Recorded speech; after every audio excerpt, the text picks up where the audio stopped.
घमंड का सिर हमेशा नीचा होता है और आज यही कहावत दुनिया की सबसे बड़ी सुपर पावर अमेरिका पर बिल्कुल फिट बैठती दिखाई दे रही है। जिस अमेरिका ने कुछ ही समय पहले दुनिया को ये बताया था कि उसके पास अनलिमिटेड मिसाइलें हैं, वही अमेरिका अब एक ऐसी समस्या में फंस गया है जिनकी उसने शायद कल्पना ही नहीं की थी। और इस पूरी कहानी में सबसे दिलचस्प बात यह है कि अब अमेरिका की नजरें भारत की तरफ उठ गई है। नाज़रीन, बहुत बड़ी डेवलपमेंट हुई है, बल्कि अगर मैं कहूं कि आज की सबसे बड़ी खबर, नाज़रीन, खबर ये आ रही है कि अमेरिका ने मदद मांगी है। जी हां, अमेरिका की दिग्गज रक्षा कंपनी लॉकहीड मार्टिन ने भारत की दो बड़ी डिफेंस कंपनियों टाटा एडवांस सिस्टम्स और भारत इलेक्ट्रॉनिक सिस्टम से संपर्क साधा है। तो ओपनली कहते हैं कि आईटी की टॉप 10 कंपनियां, और ये वाजे हो गया। आप माशाल्लाह से बाहर रहते हैं सर, आपको मालूम है टेक्नोलॉजी क्या चीज है।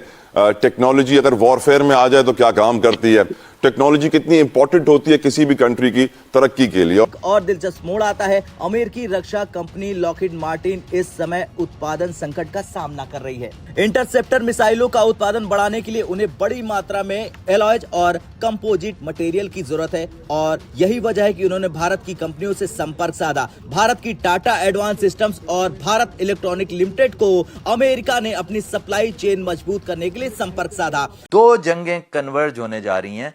मैं आपको लंबी चौड़ी मजीद तफसीलात बताने की बजाय स्ट्रेट अवे लेके जा रहा हूं।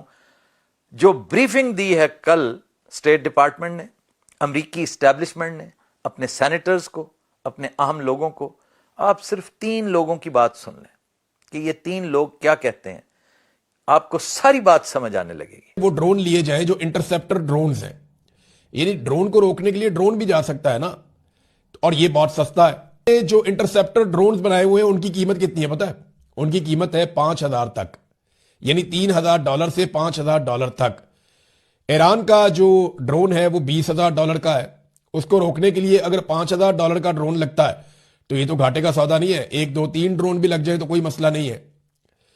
तो अब ये ड्रोन हासिल करने की कोशिश की जा रही है। भारतीय किरदार की बातें हो रही हैं। कुछ खबरें ऐसी भी हैं कि भारत ने अपनी जो नेवल बेस है वो अमेरिका को दी, लेकिन मुसद्दिका इत्तलात नहीं है। अगर ये साबित हो जाता है तो फिर भारत और ईरान के ताल्लुकात में किस हद तक फर्क आएगा और इसके नताइज क्या निकलेंगे। तरफ सप्लाई चेन की समस्या, इसी वजह से अब अमेरिका की नजरें भारत पर टिक गई हैं। भारत आज दुनिया के सबसे तेजी से बढ़ते डिफेंस मैन्युफैक्चरिंग हब में से एक बन चुका है। भारत में एलॉयज, कंपोजिट मटेरियल और इलेक्ट्रॉनिक के क्षेत्र में मजबूत उत्पादन क्षमता विकसित हो रही है और यही कारण है कि आज अमेरिका जैसी सुपर पावर भी भारत की कंपनियों से सहयोग मांगने को मजबूर हो रही है। हालांकि अमेरिका के पास अब भी जबरदस्त सैन्य ताकत है, उसके पास दुनिया की सबसे शक्तिशाली एयरफोर्स और बमबारी क्षमता मौजूद है, लेकिन आधुनिक युद्ध में केवल हमला करना ही काफी नहीं होता है, दुश्मन के हमलों को रोकना भी उतना ही जरूरी होता है। और यही वो क्षेत्र है जहां फिलहाल अमेरिका को चुनौतियों का सामना करना पड़ रहा है। इस पूरी स्थिति ने एक बड़ी सच्चाई सामने ला दी है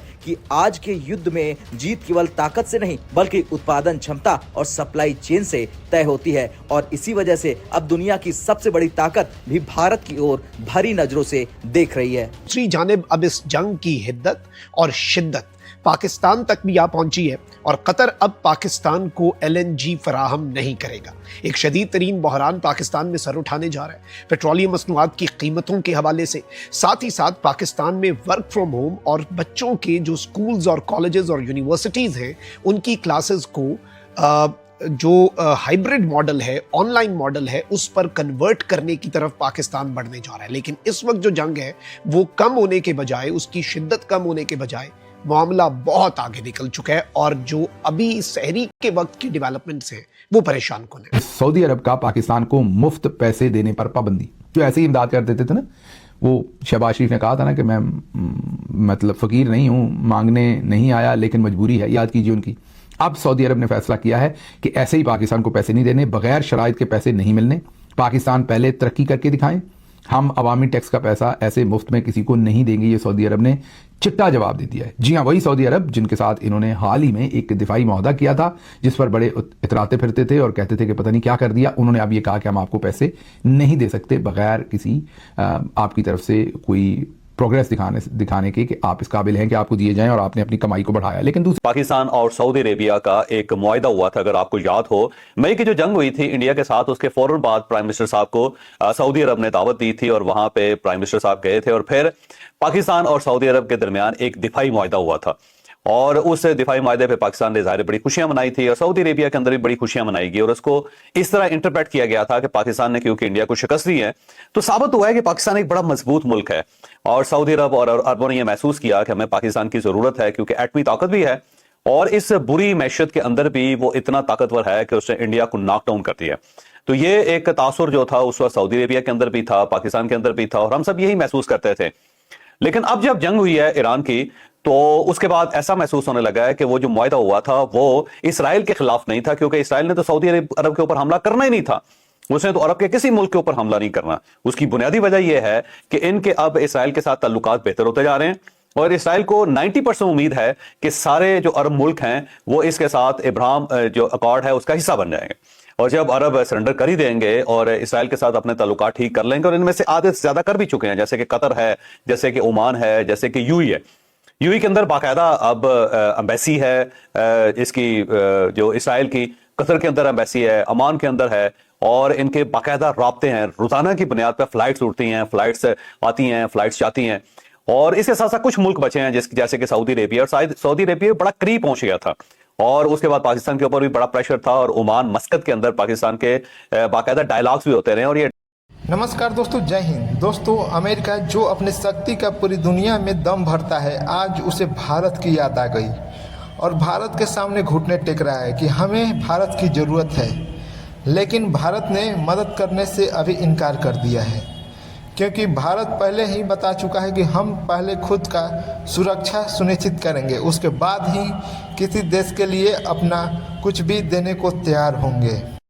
पूरी दुनिया में छिपा नहीं है दोस्तों कि ये ज़रूरत पड़ने पर ही किसी देश को याद करता है, नहीं तो उसके बाद उसे बहुत बुरी तरह से छोड़ता है। जिस तरह से इन्होंने नाटो देशों के साथ ये किया, अपने सहयोगी मित्रों के साथ किया, ये देखकर कोई इसे भूल नहीं सकता। भारत सबसे पहले खुद का देखता है और भारत ने साफ तौर पे कहा है कि ये युद्ध जल्द से जल्द बंद होना चाहिए और साथ ही उसने ये भी कहा है कि हम कभी भी किसी भी युद्ध के पक्ष में नहीं है। दोस्तों, वीडियो पसंद है, वीडियो को लाइक कर शेयर करें और चैनल को सब्सक्राइब करें। डायलॉग उस वक्त होते रहे जब जनरल फैज हमीद साहब DJI थे और यहाँ से लोग जाते थे, वहां से लोग आते थे और फिर ओमान मस्कत के अंदर बैठ के कोई डायलॉग भी होते थे। लेकिन पाकिस्तान ने एक शर्त रखी थी, वो शर्त ये थी कि अगर सऊदी अरेबिया मान जाएगा तो हम भी शामिल हो जाएंगे और जब तक सऊदी अरब नहीं मानता हम इस अकॉर्ड का हिस्सा नहीं बनेंगे। तो पाकिस्तान ने ज़ाहिर एक शेल्टर लिया सऊदी अरेबिया का। अब सवाल यह है कि जो मुआहदा हुआ था मई के अंदर, मई की जंग के बाद सऊदी अरेबिया और पाकिस्तान के दरमियान, तो उसके अंदर ज़ाहिर इसराइल तो था ही नहीं। सऊदी अरेबिया को भी पता था कि इसराइल ने हम पे हमला नहीं करना, क्योंकि ये सब उसके साथ मुआहदा भी कर रहे हैं और साथ साथ ये अमेरिकन है और अमेरिकन डिफेंस फोर्सेस जो हैं वो पूरे अरब मुल्कों के अंदर हैं। कोई एक अरब मुल्क ऐसा नहीं है जहां पे जो अमेरिका के अड्डे ना हो। तो जब अमेरिका वहां पे बैठा हुआ है तो फिर ज़ाहिर इसराइल के साथ कैसे अरबों की लड़ाई हो सकती है। तो फिर कौन सा खौफ था जिसकी वजह से पाकिस्तान के साथ एक दिफाई मुआहदा किया गया? वो खौफ सिर्फ एक ही था और उस खौफ का नाम था ईरान। तो ये मुआहदा बेसिकली तो ईरान के खिलाफ ही हुआ था, क्योंकि अरबों को पता है कि हमें अमेरिका से खतरा नहीं है, क्योंकि अमेरिका जो है वो हमारा अलाई है और हम